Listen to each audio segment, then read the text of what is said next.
వచ్చేసినందుకు thank you ముందుగా ప్రతి ఒక్కళ్ళకి కూడా. ఎస్, మీ అందరికీ తెలుసు, కర్నూలులో పోలీస్ స్టేషన్లో ఒక కేసు రిజిస్టర్ చేయడం జరిగింది. నేను తాడేపల్లి ఆఫీస్ నుంచి పెట్టిన ఒక ప్రెస్ మీట్ ఆధారంగా అందులో మనం 10 క్వశ్చన్లు అడిగాం వాళ్ళని, ప్రస్తుత ప్రభుత్వాన్ని. అది వాళ్ళకి చాలా ఇబ్బందిగా అనిపించినట్టుంది. వాళ్ళకి దాని మీద సమాధానం లేక కావచ్చు, లేకపోతే వాళ్ళ యొక్క చేసేటువంటి వ్యవహారాలు బయటపడుతున్నాయన్న ఉద్దేశంతో కావచ్చు, మనల్ని భయపెట్టాలనే ఉద్దేశంతో కావచ్చు, ఒక కేసు అయితే నమోదు చేశారు. మనకు 1వ తారీఖున నోటీసులు ఇవ్వడం జరిగింది. సో అందుకని ఈరోజు కర్నూలుకి రావడం జరిగింది. అలాగే ఇక్కడ వైఎస్ఆర్ కాంగ్రెస్ పార్టీ జిల్లా అధ్యక్షులు శ్రీ ఎస్వి మోహన్ రెడ్డి గారు కూడా ఉన్నారు ఇక్కడే. సో వారు కూడా ఇంతసేపు బయట ఉండి వెయిట్ చేయడం జరిగింది.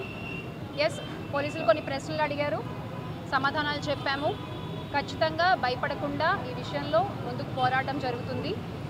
వాళ్ళకి 10 ప్రశ్నలు ట్వీట్ డిలీట్ చేయాలి అని మా ఇంటికి వచ్చినప్పుడు నోటీసులు ఇవ్వడానికి అక్కడ పోలీసులు అడగడం జరిగింది. నేను అందులో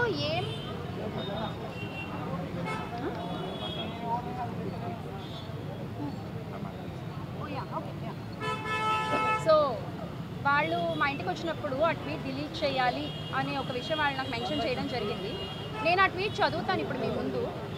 ఇందులో ఏమన్నా తప్పు మాట్లాడానో లేదా మీరే ఆలోచించుకోండి, ఎందుకంటే ఇవి చాలా ఫేర్ క్వశ్చన్స్ మనం గవర్నమెంట్కి అడిగినవి.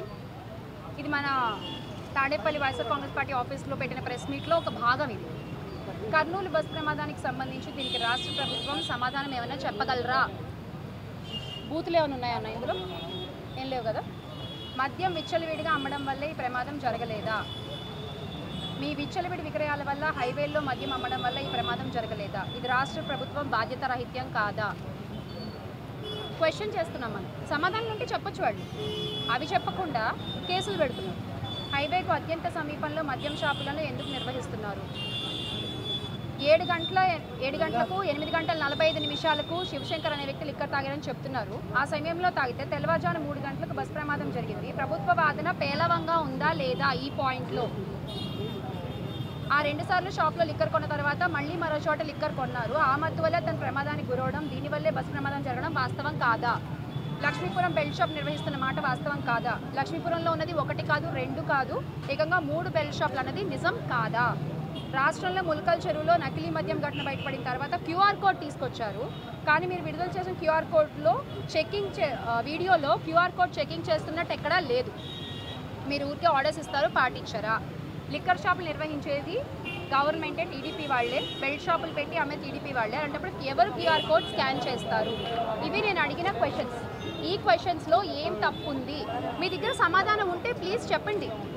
మీ దగ్గర సమాధానం ఉంటే ప్లీజ్ చెప్పండి.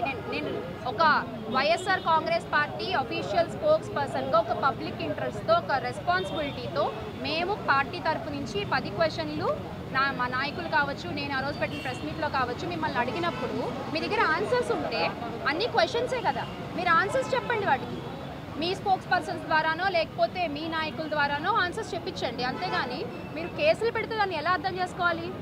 అంటే కేసులు పెడితే మళ్ళీ క్వశ్చన్ చేయడం ఆపేస్తాం అనుకుంటున్నారా? అలాంటి ఒక భ్రమలో ఉంటే మాత్రం ప్లీజ్ బయటికి రండి.